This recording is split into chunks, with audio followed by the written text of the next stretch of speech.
Hello students, now the next topic we'll be studying in the form of numerical, that is given in the form of theory in your textbook, but we'll solve it in the form of numerical.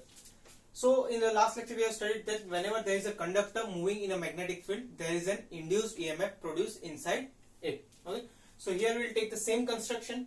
There is a magnetic field with intensity B,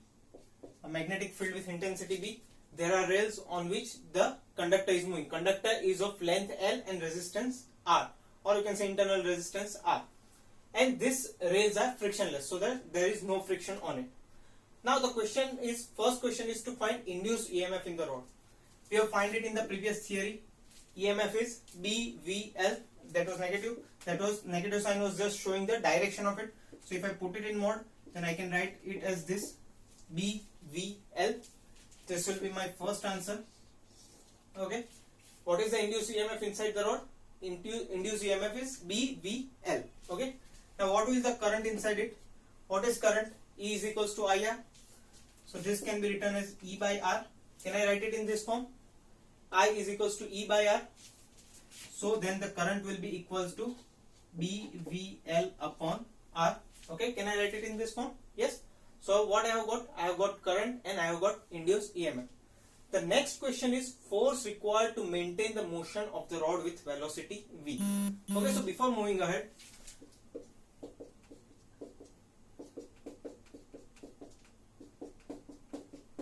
okay, this is the rod. This rod will now behave as a battery because there is a potential difference created inside it. So let me do it this way. Here I added the potential. Now to know the direction of potential, or to know the polarity of the battery, the polarity of the battery in which the current direction is moving. So positive. So for that, what you need to do, V cross B we had in this EMF. So you need to find the direction of V cross B, that will show you the direction of current. So what is the direction of current? V. What is the direction of V? This is V and B is inside. So if you turn the go from V to B, then the direction will be upwards, which means that this will be the potential, or you can say that direction of current is in this direction. The direction of current is in upward direction. B, V cross B, V and B. So if I turn this with screw rule, what will happen? I'll get this direction. So the current will be flowing in this direction, and if the current is flowing in this direction, this will be the polarity. Okay, I hope this is very clear to you. So now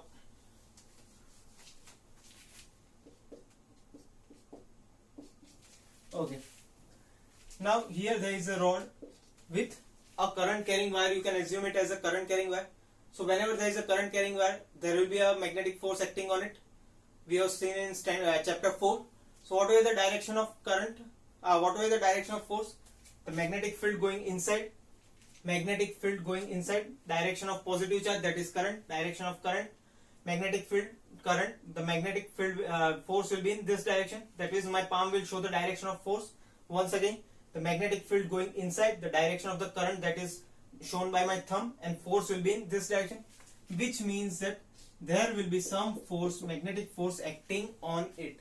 That is Fm.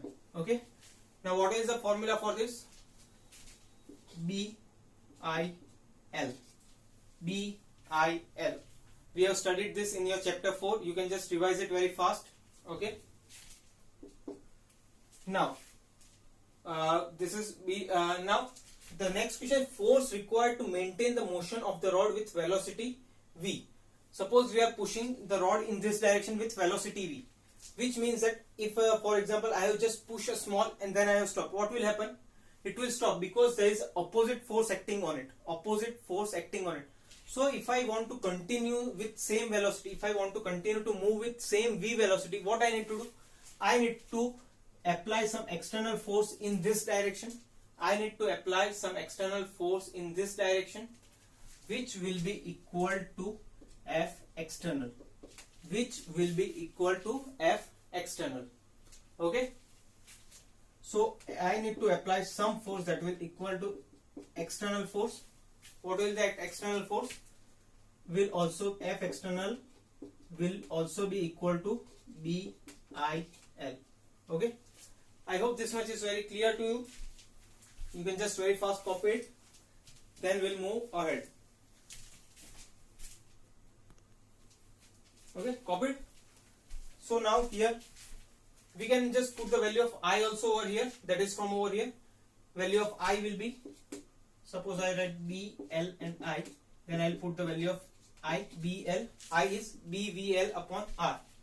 B, V, L upon R. Upon R. So I can write B square, L square, B square, L square, V upon R. Okay. I can write it in this manner. So my F external, what will this external force do? This external force will keep this rod moving in this direction with a constant velocity v. Because the magnetic force will be in this direction, you need to apply some force in this direction so as you can continue with the same velocity. Okay. So force required to maintain the motion of the rod with velocity v will be equal to F external. F external will be equal to B square L square V upon R, where R is the internal resistance. I hope this much is very clear to you. Then I'll rub this part. Okay. Now next question is power input by force. What is the power? Power is equals to work done per unit time. So can I write dW by dt? What is work? Work is equals to force into distance. Okay, now what is the distance? Dx. Suppose after some time dt, I have moved from over here to over here by distance x. Dx. By small distance dx, we have moved from initial position to final position by some distance dx by time dt. Then work done will be given by F into dx. Small work is given by dW is equals to F into dx. dW is equals to F dot dx. We can put the value of F, but before we'll move towards power. What is the definition of power? Power is work done per unit time. So we can write dW by dt. Can I write it in this form? So if I go ahead, F dot dx upon dt. Do you remember this term once again? What is this term? Dx by dt, that is distance covered per unit time or time taken to cover a distance, that will be equal to velocity. This is v. So I can write it in the form of F dot v. I can write it in this form. So what is my F? F is B square L square v. B square L square v into v divided by R. Okay. So here I'll multiply v. So my ultimate answer, power input, I'll write power input I over here so that you can understand power input is equals to B square L square V square upon R square. Okay. I hope this much is very clear to you. That is power input. So here I'll write power input Pi is equals to B square L square V square upon R. Okay, I hope this much is very clear to you. Sorry, here it will be only R. Yes, P square L square V square upon R. Okay, now we need to find the power output. What will the power output? Power output will be due to the resistance inside the system. Okay, power output will be in the form of resistance. So P0 is equals to I square R, or in the form of heat. There is heating in any resistor or any material when there is current passing through it, and that is given by I square R. You might have studied this in your standard 10th. Okay, so if I put the value of I square and R, then what will I get? What is the value of I? dVL by R. So I square will be B square V square L square upon R square. B square V square L square upon R square, because it is I square into R. So if I cancel this R, my power output will be B square V square L square upon R. Okay, this will be my power output. So if I write it over here, power output PO equals to B square L square V square upon R. Okay, this will be my power output. So from here we get a very important conclusion. Shall I write this? Okay, it's not required right now. That power input and power output both are same. Power input and power output both are same, which means that conservation of energy. Conservation of energy. The theorem of conservation of energy is meaning the amount of power that you are giving in is the amount of power that you are getting out. Okay. Only condition over here is this is frictionless. In real life there is nothing like frictionless system. So in real life there will be some amount of power loss in friction. But here we have assumed that this whole system is frictionless. That's why we are getting power input is equals to power output. Okay. I hope this much is very clear to everyone. You can copy it very fast. We'll do just a small derivation, or you can say I can write E is equals to IR, or by Faraday's law it is delta phi by delta T. That is induced EMF is change in flux upon change in time. That is change in flux per time. Also E equals to IR. E equals to IR. Can I write it in this form? Also, I can be written as delta Q by delta T. Delta Q by delta T. I can be written.